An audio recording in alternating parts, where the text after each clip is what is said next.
ಜೀವನದಲ್ಲಿ ಹಣಿಯಿಟ್ಟಿರುವ ಆತ್ಮೀಯ ಸ್ನೇಹಿತ ನಿನ್ನ ಭವಿಷ್ಯ ಬಂಗಾರವಾಗಲಿ, ದಾಂಪತ್ಯ ಸುಖದ ತವರಾಗಲಿ. ಇದೋ ಮಿತ್ರ, ಈ ಸಂದರ್ಭದ ಸವಿನೆನಪಿಗಾಗಿ ತೆಗೆದುಕೋ 1,00,001 ರೂಪಾಯಿಗಳ ಕಾಣಿಕೆಯಾಗಿ.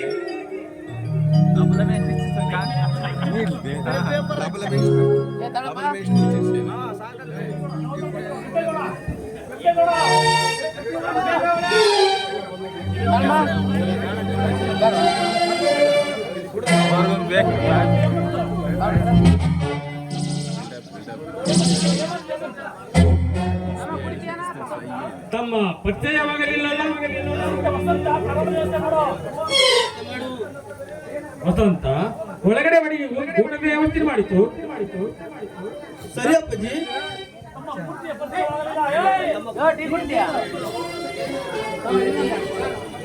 ನಮ್ಮ ಪೂರ್ತಿ ಪರಿಚಯವಾಗಲಿಲ್ಲ. ನಾನು ಅಶೋಕನ ಮಿತ್ರರಲ್ಲೊಬ್ಬ, ವೃತ್ತಿಯಲ್ಲಿ ಡಾಕ್ಟರ್. ಅಶೋಕನ ಸಹಕಾರದಿಂದ ವಿದ್ಯಾನಗರದಲ್ಲಿಯೇ ಪ್ರಾಕ್ಟೀಸ್ ನಡೆಸಿರುವೆ. ಹೆಸರು ಶರತ್ MD ಎಂದು. ಆದರೆ ಅರಕದ ಮುಸುಡಿ ಅವನ ಇವನ ಪುಡಿ ನೀರಾಗ ಹಾಕೊಂಡು ಕೌದೆ ಹಾಕೊಂಡು ನಡ್ರಿ ಅವನ ಮಾತು ನೋಡಿ.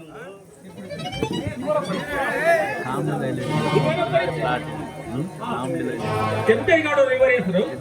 ವೃತ್ತಿಯಲ್ಲಿ ಬೆಂಗಳೂರಿನ ಏಜೆಂಟ್.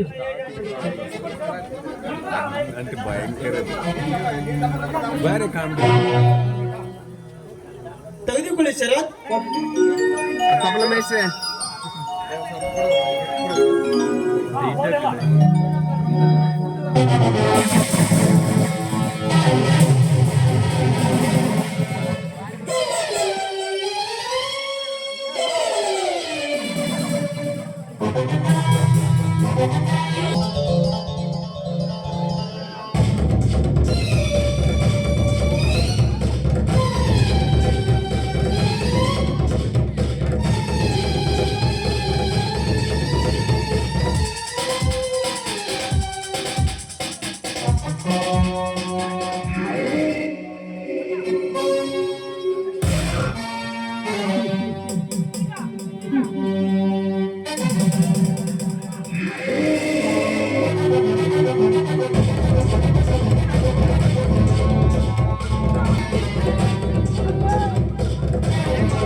ಸುರಿಯುತ್ತಿರುವುದನ್ನ ಸರ್ವಾಂಗದ ಮೇಲೆ ಪಂಚಬಾಣದ ಪುಷ್ಪ ಸೃಷ್ಟಿ.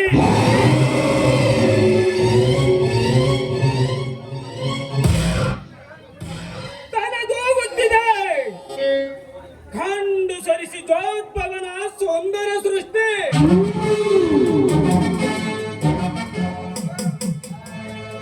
ಎಷ್ಟು ಯತ್ನಿಸಿದರೆ ಕೇಳದ ಮನವೆಂಬ ಮಾರ್ಕಟ ಹಾಕುತ್ತಿದೆ. ಗಂಗಳ ಮೇಲೆ ಕಾಮದೃಷ್ಟಿ.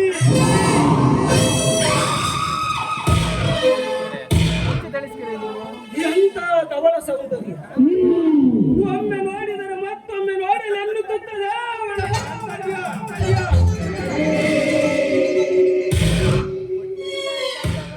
ಅಬ್ಬರದ ಅಪ್ಸರೆ ಅಲ್ಪವೇ ಅಬಲೆ ಎಂದಿರು.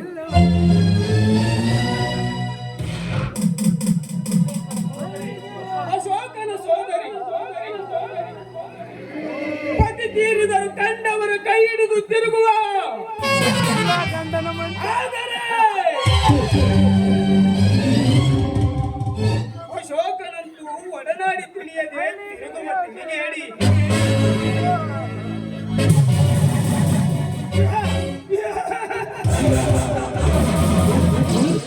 ಆಕಾಶ ನೋಡಿ ಇವರೆಲ್ಲರಿಗೂ ನೋಡಿ.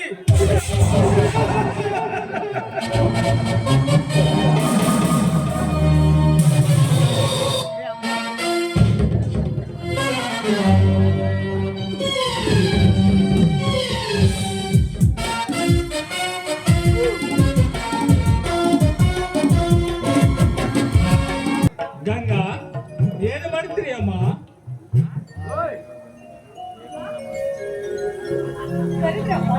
ಹೌದು ಮಗು. ಗಾಡಿ ಬರಬೇಕೇ ಸಮೀಪಿಸಿತು.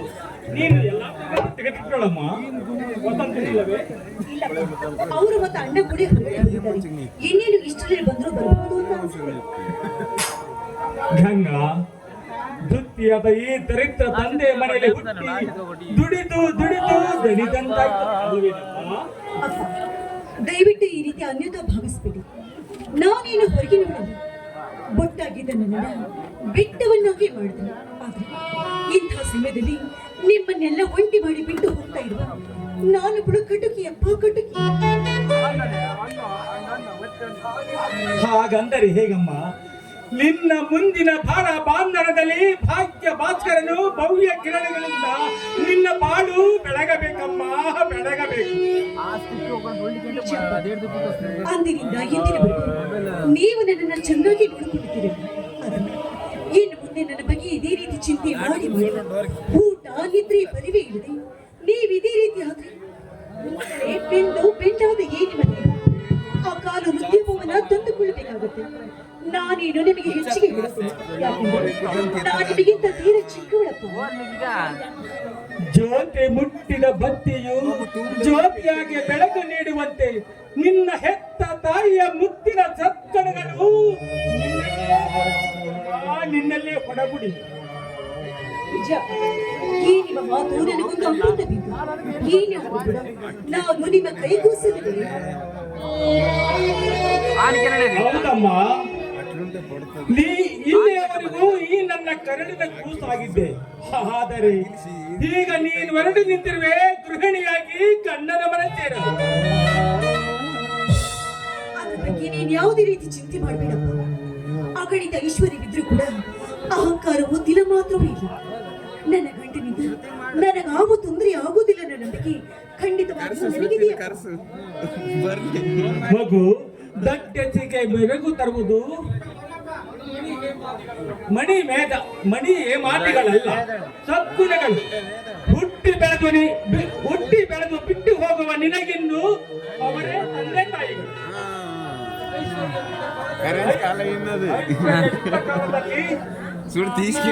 ಈ ರೀತಿ ದಯ ತರುವ ಜನರು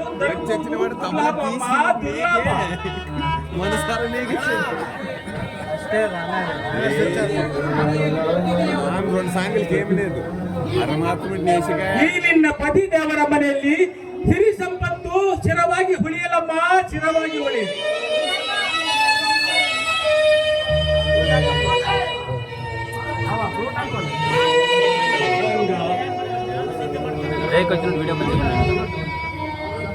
ವಸಂತ, ಗಾಡಿ ವೇಳೆ ಆದಂತಾಯಿತು.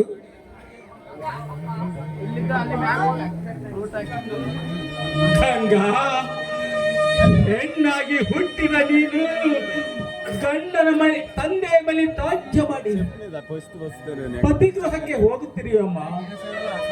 ಪತಿಗೃಹವೇ ಸ್ತ್ರೀಯರ ವ್ಯಕ್ತಿತ್ವ. ಆಚಾರ ವಿಚಾರಗಳಲ್ಲಿ ಪರೀಕ್ಷೆ ಪವನ. ಅದು ನಿನ್ನ ಎತ್ತ ಮನೆಗೂ ಕೊಟ್ಟ ಮನೆಗೂ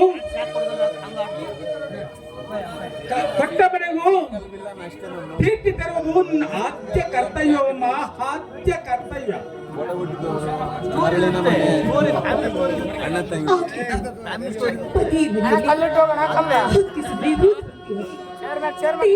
ಗಂಧದ ಕರುಡಿ ಜೀವನದ ದುಃಖ ಉತ್ತಮಾಂಗನಿಯಾಗಿ ಜೀವನವನ್ನು ಸಾಗಿಸ್ತೀನಿ ಅಂತ ನಾನು ನಿಮಗೆ ಮಾತು ಕೊಡ್ತೀನಿ. ಅಪ್ಪನ ಜವಾಬ್ದಾರಿ ನಿನಗೆ ಬಿಟ್ಟಿದೆ. ಒಬ್ಬನನ್ನು ನೋಡಿಕೊಳ್ಳೋ ಭಾರ ನಿನಗೆ ಸೇರಿದೆ. ಈ ದುಃಖಗಳ ಬಗ್ಗೆ ಆಗಾಗ ನನಗೆ ಪತ್ರ ಬರೀತಾ ಇದ್ದಾರೆ. ಹೋಗಿ ಬಾ ತಂಗಿ, ಹೋಗಿ ಬಾ. ಗಂಡ ಹೆಂಡರ ಹುಟ್ಟುಗಳಿಂದ ಕಡಗಡ ಹಾಳಾಗ ನನ್ನ ನಂಬಿಕೆಯಿಂದ ಸಾಗಿ ನಿನ್ನ ನಿಜ ಜೀವನ ನಂಬಿಕೆಯನ್ನು ನೀ ಬಾಳ ಲೋಕಿಗೆ ಅಪಕೀರ್ತಿ ಅವಸು ಆಗ್ತದಿಲ್ಲ. ಎಷ್ಟ ಕಷ್ಟ ಕಾರ್ಪಣ್ಯಗಳ ಮುಟ್ಟಿದರೂ ಸಹಕಾರನ ಸಾಗಿಸುವ ನಿನ್ನ ಸಂಸಾರದ ನಂಬಿಕೆಯನ್ನು ಗಂಗಾ ತಂಗಿ, ಸಂಸಾರದಲ್ಲಿ ಮೋಸದ ಮೊಸಳೆಗಳು, ವಿಷಕಾರುವ ದುಷ್ಟ ಸರ್ಪಗಳು, ಮತ್ಸರದ ಮೀನುಗಳು, ಏಳಿಗೆ ಕಂಡ ಸಹಿಸದ ಏಡಿಗಳು ಅಡಿಗಡಿಗೂ ತುಂಬಿಕೊಂಡಿಯಮ್ಮ. ಅವುಗಳೆಲ್ಲ ಪಾರಾಗಿ ಪಾಲ್ಗಡುವುದ ಮುಟ್ಟಿ ಹರಿಸು ನಿನ್ನ ಪಾತಿರುತ್ತದ ಪ್ರಭಾಪದಾಗಿಯನ್ನು.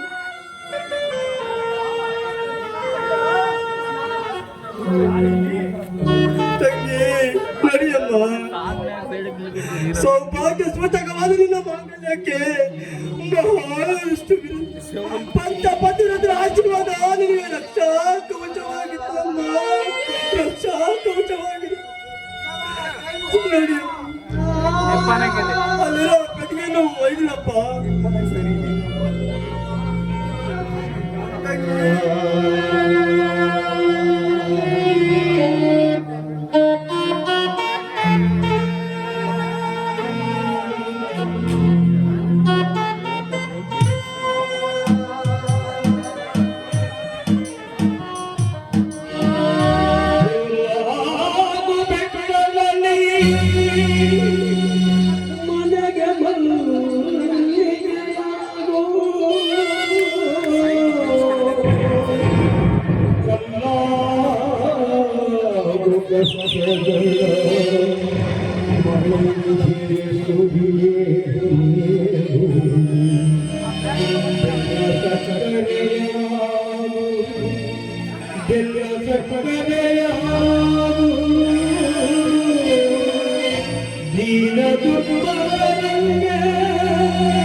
ಕೈ ತುತ್ತವಾಡಿ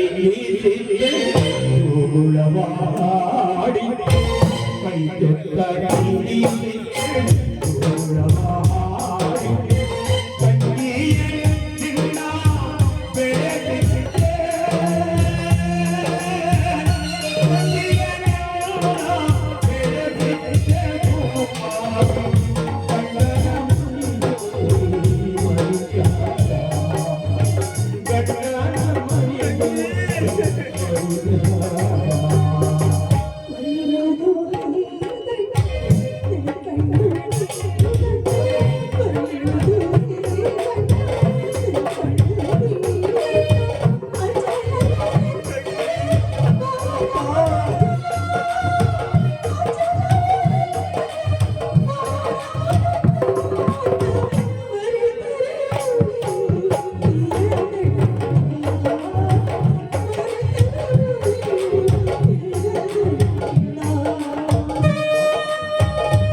ತಂದೆ ತಾಯಿ